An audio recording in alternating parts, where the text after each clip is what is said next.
Well, I won't comment on the three companies that you've named, but in general terms, unless you find the prices of a great company really offensive, if you feel you've identified it, and by definition, a great company is one that's going to remain great for 30 years. If it's going to be a great company for 3 years, it ain't a great company. I mean, so you really want to go along with the idea of something that if you were going to take a trip for 20 years, you wouldn't feel bad leaving the money in with no orders with your broker and no power of attorney or anything, and you just go on the trip and you come back and it's going to be a terribly strong company.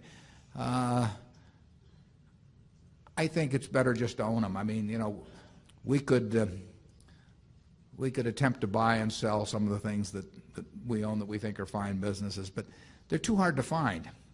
I mean, we found See's Candy in 1972, where we find here and there we get the opportunity to do something, but they're too hard to find. So to sit there and hope that you buy them in the throes of some panic, that you sort of take the attitude of a mortician, waiting for a flu epidemic or something. I mean, I'm not sure that I'm not sure will be a great technique. I mean, it may be great if you inherit. Paul Getty inherited the money at the bottom in '32. I mean, he didn't inherit it exactly. He talked his mother out of it, but it's true actually. Close enough. Yeah, close enough, right? But he benefited enormously by having access to a lot of cash in the early 30s that he didn't have access to in the late 20s, and so you'd get some accidents like that.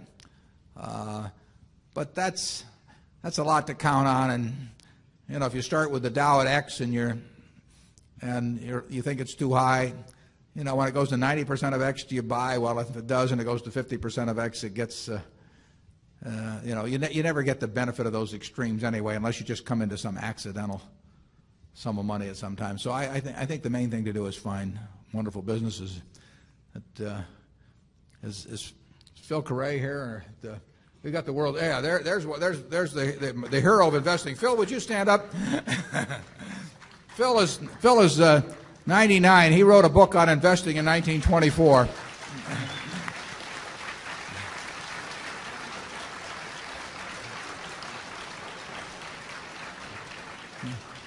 Phil has done awfully well by finding businesses he likes and sticking with them and not worrying too much about what they do day to day. There's going to be I think there's going to be an article in the Wall Street Journal about Phil on May 28th, and I advise you all to read it. You'll probably learn a lot more with him by coming to this meeting. But it's that approach of buying businesses. I mean, let's just say there was no stock market, and the owner of the best business in whatever your hometown is came to you and said, "Look,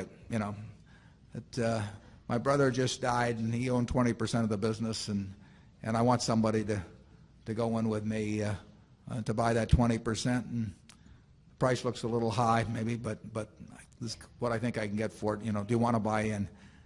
I think if you like the business and you like the person who's coming to you, and the price sounds reasonable, and you really know the business, I think probably the thing to do is to take it and don't worry about how it's quoted. And it won't be quoted tomorrow or next week or next month.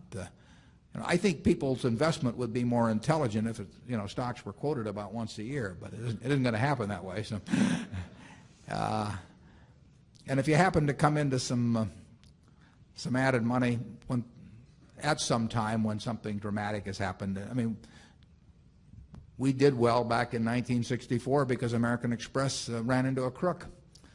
We did well in 1976 because Geico's managers and auditors didn't know what the loss reserve should have been the previous couple of years. So we've had our share of flu epidemics, but you don't want to spend your life waiting around for them.